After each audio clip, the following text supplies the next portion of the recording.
S welcome to SLC Amrut Academy Dharwad. Myself Bhimareddy S Mudnur. SLCಗೆ ಸಂಬಂಧಪಟ್ಟಿರ್ತಕ್ಕಂತಹ ಭೌತಶಾಸ್ತ್ರಕ್ಕೆ ಸಂಬಂಧಪಟ್ಟಿರ್ತಕ್ಕಂತಹ ಟಾಪಿಕ್ ಬಗ್ಗೆ ಮಾತನಾಡ್ತಾ ಬರೋಣದಿಕ್ಕ. ಬೆಳಕು ಪ್ರತಿಫಲನ ವಕ್ರೀಭವನ ಅಂತ ಕರಿತಾ ಬರ್ತಿದ್ದಕ್ಕೆ.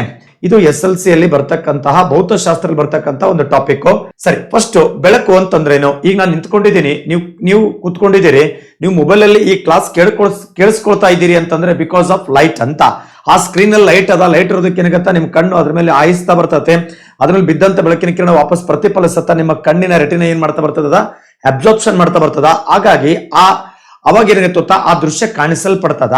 ಹೀಗೆ ಕರಿತಾ ಬರ್ತಿದ್ದಕ್ಕೆ ಬೆಳಕು ಅಂತ ಬಂದಾಗ ಇಲ್ಲಿ ಕರಿತಾವ. ಫಸ್ಟ್ ಬೆಳಕು ಅಂತ ಅನ್ನೋದು ಒಂದು ಶಕ್ತಿಯ ರೂಪ, it's a form of energy ಅಂತ ಕರಿತಾ ಬರ್ತಿದ್ದಕ್ಕ.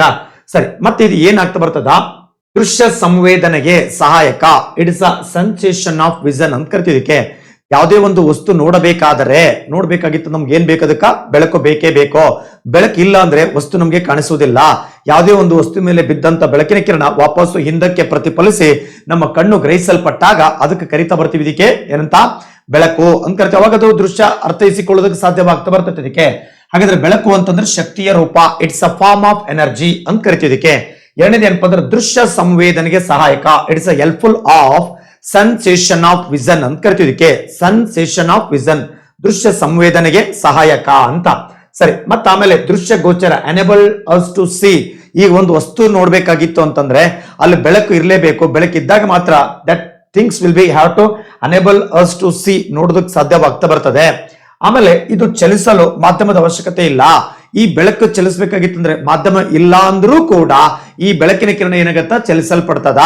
ಹಾಗಾದ್ರೆ ಈ ಕರಿತಾ ಬರ್ತೀವಿ ಇದಕ್ಕೆ ನಿರ್ವಾತದಲ್ಲಿ ಬೆಳಕಿನ ವೇಗ ಅಂತ ಬಂದಾಗ ಗರಿಷ್ಠ ವೇಗದಲ್ಲಿ ಇರ್ತದ. ಅಂದ್ರೆ ಯಾವುದೇ ಮಾಧ್ಯಮ ಇಲ್ಲ ಅಂದ್ರೂ ಕೂಡ ಈ ಬೆಳಕು ಚಲಿಸಲ್ಪಡ್ತದೆ. ಬೆಳಕು ಚಲಿಸಲು ಮಾಧ್ಯಮ ಅವಶ್ಯಕತೆ ಇಲ್ಲ ಅಂದ್ರೂ ಕೂಡ ಏನಾಗುತ್ತೆ, ಅದಕ್ಕೆ ಚಲಿಸಲ್ಪಡ್ತೈತೆ ಅದಕ್ಕೆ. ಹಾಗಾದ್ರೆ ಇದು ಚಲಿಸಲು ಮಾಧ್ಯಮದ ಅವಶ್ಯವಿಲ್ಲ, does not required any medium to flow of the light ಅಂತ ಕರಿತಾ ಬರ್ತೀವಿ ಇದಕ್ಕೆ. ಬೆಳಕಿನ ಕಿರಣ ಚಲಿಸಬೇಕಾಗಿತ್ತಂದ್ರೆ ಮಾಧ್ಯಮ ಬೇಕೇ ಬೇಕಂತೇನಿಲ್ಲ, ಇಲ್ಲ ಅಂದ್ರೂ ಕೂಡ ಏನಾಗುತ್ತೆ, ಅದಕ್ಕೆ ಚಲಿಸಲ್ಪಡ್ತದೆ. ಸರಳ ರೇಖೆ ಪಥದಲ್ಲಿ ಅಂದ್ರೆ the ray of light travels in the straight line ಅಂತ ಕರಿತೀವಿ ಇದಕ್ಕೆ. ದ ಸ್ಟ್ರೇಟ್ ಲೈನ್ ಅಂದ್ರೆ ಸರಳ ರೇಖೆ ಪಥದಲ್ಲಿ ಈ ಬೆಳಕಿನ ಕಿರಣ ಏನಾಗ್ತಾ ಬರ್ತದ, ಚಲಿಸ್ತಾ ಬರ್ತದೆ ಅದಕ್ಕೆ. ಈ ಗೋಳಿಯ ದರ್ಪಣ ಅಂತ ಬಂದಾಗ ಇದಕ್ಕೆ ಕರ್ವ್ಡ್ ಮಿರರ್ ಅಂತ ಕೂಡ ಕರಿತೀವಿ, ಅಥವಾ ಇಂಗ್ಲಿಷ್ ಅಲ್ಲಿ ಇನ್ನೊಂದು ಪದ ಯಾವ್ದಪ್ಪ ಅಂದ್ರೆ ಸ್ಪೆರಿಕಲ್ ಮಿರರ್ ಅಂತ ಕರಿತಾ ಬರ್ತಾರೆ ಇದಕ್ಕೆ. ವಕ್ರ ದರ್ಪಣವು ನಿಮ್ ಪುಸ್ತಕದಾಗ ಹೀಗೆ ಕೊಟ್ರ, ವಕ್ರ ದರ್ಪಣವು ಅಂತೇಳಿ. ವಕ್ರ ದರ್ಪಣವು ಗೋಳಿಯ ದರ್ಪಣ ಅಂತ ಕರೀತಾರ. ಪ್ರತಿಫಲಿಸುವ ಮೇಲ್ಮೈ ವಕ್ರವಾಗಿದ್ದರೆ ಅದನ್ನು ಗೋಳಿಯ ದರ್ಪಣ ಎನ್ನುವರು. ಅದು ಒಳವಕ್ರವಾಗಿರ್ಬೋದು, ಹೊರವಕ್ರವಾಗಿರ್ಬೋದು. ಸರಿ, ಅಥವಾ ಕರಿತಾ ಬರ್ತಿದ್ದಕ್ಕೆ ಪ್ರತಿಬಿಂಬಿಸುವ ಮೇಲ್ಮೈಗಳು ಗೋಳಾಕೃತಿ. ಸರಿ, ಪ್ರತಿಬಿಂಬವು ಮೇಲ್ಮೈಗಳು ಗೋಳಾಕೃತಿಯನ್ನು ಕೂಡ ಹೊಂದಿದ್ರೆ ಅದಕ್ಕೆ ಗೋಳಿಯ ದರ್ಪಣ ಅಂತ ಕರಿತಾ ಬರ್ತಿದ್ದಕ್ಕೆ. ಆಗ್ಲೇ ಪ್ಲೇನ್ ಇದ್ರೆ ಸಮತಲ ಅಂತ ಕರಿದೇವು, ವಕ್ರವಾಗಿದ್ರೆ ಒಳವಕ್ರವಾಗಿದ್ರೆ ನಿಮ್ನ, ಹೊರವಕ್ರವಾಗಿದ್ರೆ ಪೀನ ಅಂತ ಕರಿತಿದ್ದಕ್ಕೆ. ಪ್ರತಿಫಲಿಸ್ತಕ್ಕಂಥ ಮೇಲ್ಮೈ ವಕ್ರವಾಗಿರುವಂತವನ್ನ ಅಲ್ಲಿ ಕರಿತಾ ಬರ್ತಿದ್ದಕ್ಕೆ ಗೋಳಿಯ ದರ್ಪಣ ಅಂತ ಕರಿತಾ ಬರ್ತಿದ್ದಕ್ಕ. ಗೋಳಿಯ ದರ್ಪಣಗಳಲ್ಲಿ ಎಷ್ಟಿದಕ್ಕೆ ಎರಡು ವಿಧ ಯಾವ್ದಪ್ಪ ಅಂತಂದ್ರ, ಒಂದೇದ್ ಕರಿತಾ ಬರ್ತಿದ್ದಕ್ಕೆ ನಿಮ್ನ ದರ್ಪಣ. ಒಂದೇದ್ ಯಾವ್ದಕ್ಕೆ, ನಿಮ್ನ ದರ್ಪಣ. ಮತ್ತೊಂದು ಯಾವ್ದಪ್ಪ ಅಂದ್ರೆ ಪೀನ ದರ್ಪಣ. ಒಂದು ನಿಮ್ನ ದರ್ಪಣ, ಮತ್ತೊಂದು ಯಾವ್ದು ಪೀನ ದರ್ಪಣ ಅಂತ ಕರಿತಾ ಬರ್ತಿದ್ದಕ್ಕೆ. ಸರಿ, ಹಾಗಾದ್ರೆ ಈಗ ನೆಕ್ಸ್ಟ್ ಯಾವ್ದಪ್ಪ ಅಂದ್ರೆ ಈ ಪೀನ ದರ್ಪಣ, ನೆಕ್ಸ್ಟ್ ನಿಮ್ನ ದರ್ಪಣದ ಬಗ್ಗೆ ಏನದಕ್ಕೆ ಮಾತಾಡ್ತಾ ಬರೋದಕ್ಕ. ಹಾಗಾದ್ರೆ ದರ್ಪಣಗಳಲ್ಲಿ ಎರಡು ವಿಧಗಳು ಅಂತ ಗೊತ್ತಾಯ್ತು. ಯಾವ್ದಪ್ಪ ಅಂದ್ರೆ ಒಂದು ಸಮತಲ ದರ್ಪಣ ಗೊತ್ತಾಯ್ತು, ಮತ್ತೊಂದು ಗೋಳಿಯ ದರ್ಪಣ ಅಂತ ಗೊತ್ತಾಯ್ತು ಅದಕ್ಕೆ. ಆ ಗೋಳಿಯ ದರ್ಪಣಗಳು ಏನಪ್ಪಾ ಅಂದ್ರೆ ಪ್ರತಿಫಲಿಸ್ತಕ್ಕಂಥ ಮೇಲ್ಮೈ ವಕ್ರವಾಗಿದ್ರೆ ಅದಕ್ಕೆ ಏನಂತ ಕರಿತಾ ಬಂದದಕ್ಕೆ, ಗೋಳಿಯ ದರ್ಪಣ ಅಂತ ಕರೆಯೋದಕ್ಕೆ. ಸರಿ, ಆ ಗೋಳಿಯ ದರ್ಪಣಗಳು ಕೂಡ ಎರಡು ವಿಧಗಳು. ಒಂದೇದು ನಿಮ್ನ ದರ್ಪಣ, ಮತ್ತೊಂದು ಯಾವ್ದು ಪೀನ ದರ್ಪಣ ಅಂತ ನೋಡ್ತಾ ಬಂದಿದ್ದಕ್ಕೆ. ಈಗ ಫಸ್ಟ್ ಇದಪ್ಪ ಅಂದ್ರೆ ನಿಮ್ನ ದರ್ಪಣ, ಕಾನ್ಕೇವ್ ಮಿರರ್. ನೆಕ್ಸ್ಟ್ ಇದು ಯಾವ್ದು ನೋಡ್ತಾ ಕಾನ್ಕೇವ್ ಮಿರರ್ ಅಂತ ಕರಿತಿದ್ದಕ್ಕೆ. ಸರಿ, ಈ ಕಾನ್ಕೇವ್ ಮಿರರ್ ಅಪ್ಪ ಅಂತ ಬಂದಾಗ ಗೋಳಿಯ ದರ್ಪಣದ ಅಂದ್ರೆ ಈ ಗೋಳಿಯ ದರ್ಪಣ ಪ್ರತಿಫಲಿಸುವ ಮೇಲ್ಮೈ, ಗೋಳಿಯ ದರ್ಪಣದ ಪ್ರತಿಫಲಿಸ್ತಕ್ಕಂಥ ಮೇಲ್ಮೈ ಸಾಮಾನ್ಯವಾಗಿ ಒಳಮುಖವಾಗಿ ಹೊಂದಿದ್ರೆ ಒಳಮುಖ ಅಂತ ಪದ ಉಚ್ಚಾರಣೆ ಆಗ್ತಾ ಬಂದಿದ್ದಕ್ಕೆ. ಹೊಂದಿದ್ರೆ ಇದನ್ನು ನಿಮ್ನ ದರ್ಪಣ ಅಂತ ಕರಿತಾ ಬರ್ತಿದ್ದಕ್ಕೆ. ಏನ್ ಕರಿತಿದ್ದಕ್ಕ, ನಿಮ್ನ ದರ್ಪಣ ಅಂತ ಏನ್ ಮಾಡ್ತಾ ಬರ್ತಿದ್ದಕ್ಕೆ ಕರಿತಾ ಬರ್ತೀವಿ. ನೆಕ್ಸ್ಟ್ ಈ ರೇಖಾಚಿತ್ರಗಳನ್ನ ಬಳಸಿಕೊಂಡು ಗೋಳಿಯ ದರ್ಪಣದಲ್ಲಿ ಪ್ರತಿಬಿಂಬ ಪ್ರತಿನಿಧಿಸ್ತಕ್ಕಂಥದ್ದು ಹೇಗೆಲ್ಲ ಪ್ರತಿನಿಧಿಸಲ್ಪಡ್ತದ ಅದ್ರ ಬಗ್ಗೆ ನೋಡೋಣ. ಇದಕ್ಕೆ ನೋಡಿ, ಅಲ್ಲಿ ಪಿ ಅಂದ್ರೆ ಗೊತ್ತಾಯ್ತು, ಎಫ್ ಅಂದ್ರೆ ಗೊತ್ತಾಯ್ತು, ಸಿ ಅಂದ್ರೆ ಗೊತ್ತಾಯ್ತು, ಎಂ ಎನ್ ಅಂದ್ರೆ ಅಪೇರ್ಚರ್ ಅಂದ್ರೆ ಗೊತ್ತಾಯ್ತು. ಅವು ಗೊತ್ತಾದ್ರೆ ಈ ಪದಗಳು ನೀಟಾಗಿ ಏನಾಗುತ್ತಾ ಅರ್ಥ ಆಗ್ತಾ ಬರ್ತದೆ ಇದಕ್ಕೆ. ಸರಿ, ರೇಖಾಚಿತ್ರದಿಂದ ಗೋಳಿಯ ದರ್ಪಣಗಳಿಂದ ಪ್ರತಿಬಿಂಬ ಪ್ರತಿನಿಧಿಸುವಂತದ್ದು ನೋಡ್ತಾ ಬರೋದಿಕ್ಕ. ಹಾಗಾದ್ರೆ ಒಂದೇದು ಕೇಸ್ ಒನ್ ಅಲ್ಲಿ ಏನಾಗುತ್ತಾ, ಪ್ರಧಾನ ಅಕ್ಷಕ್ಕೆ ಸಮಾಂತರವಾಗಿರುವ ಕಿರಣ. ಅಂದ್ರೆ ಸರ್ ಪ್ರಧಾನ ಅಕ್ಷ ಅಂದ್ರೆ ಯಾವುದು ನೋಡಿ, ಅಲ್ಲಿ ಚಿತ್ರದಲ್ಲಿ ಅದೊಂದು ಪಾಯಿಂಟ್ ಮಿಸ್ ಆಗ್ತಾ ಬಂತು. ಪ್ರಧಾನ ಅಕ್ಷ ಅಂತ ಬಂದಾಗ ಈ ದರ್ಪಣದ ಕೇಂದ್ರ ಭಾಗ ಏನದಲ್ಲ, ಈ ದರ್ಪಣದ ಕೇಂದ್ರ ಭಾಗದಿಂದ ಹಾದು ಹೋಗಿರ್ತಕ್ಕಂಥ ರೇಖೆ, ದರ್ಪಣದ ಕೇಂದ್ರ ಭಾಗ ಈ ಪಿ ದರ್ಪಣದ ಧ್ರುವ ಅಂತ ಏನ್ ಕರಿತೀವಲ್ಲ, ಅದ್ರ ಮುಖಾಂತರ ಹಾದು ಹೋಗಿರ್ತಕ್ಕಂಥ ಸರಳ ರೇಖೆಗೆ ಅದಕ್ಕೆ ಏನಂತ ಕರಿತೀವಿ, ಪ್ರಧಾನ ಅಕ್ಷ, ಪ್ರಿನ್ಸಿಪಲ್ ಆಕ್ಸಸ್. ದರ್ಪಣದ ದರ್ಪಣದ ಧ್ರುವ ಅಂದ್ರೆ ದರ್ಪಣದ ಕೇಂದ್ರ ಮತ್ತು ಧ್ರುವದ ಮುಖಾಂತರ ಹಾದು ಹೋಗಿರುವಂತಹ ಸರಳ ರೇಖೆಯೇ ಪ್ರಧಾನ ಅಕ್ಷ, ಪ್ರಿನ್ಸಿಪಲ್ ಆಕ್ಸಸ್ ಅಂತ ಏನ್ ಮಾಡ್ತಾ ಬರ್ತಿದ್ದಕ್ಕೆ ಕರೀತಾ ಬರ್ತಿದ್ದಕ್ಕ. ಸರಿ, ಹಾಗಾದ್ರೆ ಈಗ ಮುಂದ್ ಬರ್ತೈತೆ ಇದಕ್ಕೆ. ಫಸ್ಟ್ ಕೇಸಲ್ಲಿ ರೇಖಾಚಿತ್ರದಿಂದ ಗೋಳಿಯ ದರ್ಪಣಗಳಿಂದ ಪ್ರತಿಬಿಂಬ ಪ್ರತಿನಿಧಿಸಲ್ಪಡುವಂತದ್ದು. ಫಸ್ಟ್ ಕೇಸ್ ನಂಬರ್ ಒನ್ ಅಲ್ಲಿ ಪ್ರಧಾನ ಅಕ್ಷಕ್ಕೆ ಸಮಾಂತರವಾಗಿರುವ ಕಿರಣ ನೋಡಿ, ಇದು ಪ್ರಧಾನ ಅಕ್ಷ.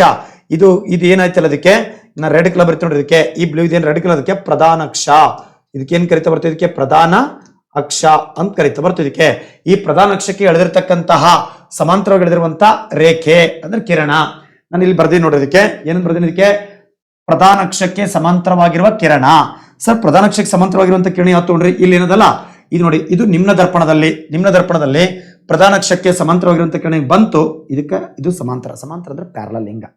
ಇದು ಪ್ರಧಾನ ಅಕ್ಷ ಅದ, ಇದೇನದ ಇಲ್ಲಿ ಕರೆಸಕ್ಕೆ, ಇದು ಪ್ರಧಾನ ಅಕ್ಷ ಅದ, ಇದಕ್ಕೆ ಈ ರೀತಿ ಸಮಾಂತರವಾಗಿ ಪ್ರಧಾನ ಅಕ್ಷಕ್ಕೆ ಸಮಾಂತರವಾಗಿ ಬೆಳಕಿನ ಕಿರಣ ಹಿಂಗೆ ಹೋಗ್ತಾ ಬಂದ್ರೆ ಕರಿತೇವೆ. ಪ್ರಧಾನ ಅಕ್ಷಕ್ಕೆ ಸಮಾಂತರವಾಗಿರುವಂತ ಪ್ರಧಾನ ಅಕ್ಷ ಬೆಳಕಿನ ಕಿರಣ ಸಮಾಂತರವಾಗಿ ಹಿಂಗೆ ಹೋಗ್ತಾ ಬಂತಿದ್ದಕ್ಕೆ. ಹಿಂಗೆ ಹೋದಾಗ ನಿಮ್ನ ದರ್ಪಣದಲ್ಲಿ, ಆ ಕಡೆ ಪೀನ ದರ್ಪಣದಲ್ಲಿ ಪ್ರತಿಫಲಿಸುವ ಮೇಲ್ಮೈ ಒಳವಕ್ರವಾಗಿದ್ರೆ ನಿಮ್ನ ದರ್ಪಣ, ಪ್ರತಿಫಲಿಸುವ ಮೇಲ್ಮೈ ಹೊರವಕ್ರವಾಗಿದ್ರೆ ಪೀನ ದರ್ಪಣ. ಡಿಫ್ರೆನ್ಸ್ ಆಲ್ರೆಡಿ ಹಿಂದೆ ಗೊತ್ತಾಗೈತಿ. ಪ್ರಧಾನ ಅಕ್ಷಕ್ಕೆ ಸಮಾಂತರವಾಗಿರುವ ಕಿರಣ ಹೋದ್ರೆ ಏನಾಗ್ತದೆ, ಫಸ್ಟ್ ಇದರ ಕೇಸಲ್ಲಿ ನೋಡಿ, ಹಿಂಗ್ ಬಂತು ಬೆಳಕಿನ ಕಿರಣ, ಹಿಂಗ್ ಬಡದು ವಾಪಸ್ಸು ಸಂಗಮ ಬಿನ್ ಅಂತ ಕರಿತಾ ಬರ್ತಿದ್ದಕ್ಕೆ.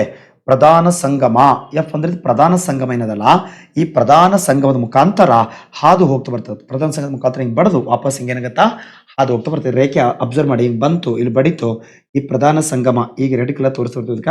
ಈ ಪ್ರಧಾನ ಸಂಗಮದ ಮುಖಾಂತರ ಏನಾಗುತ್ತಾ ಬೆಳಕಿನ ಕಿರಣ ಹಾದು ಹೋಗ್ತದೆ. ಇದರಲ್ಲಿ ನಿಮ್ನ ದರ್ಪಣದಲ್ಲಿ. ಅದೇ ರೀತಿ ಈ ಕಡೆ ಬರ್ತೀನಿ, ಕೆಳಗೆ ಬರ್ತೀನಿ ನೋಡೋದಕ್ಕೆ.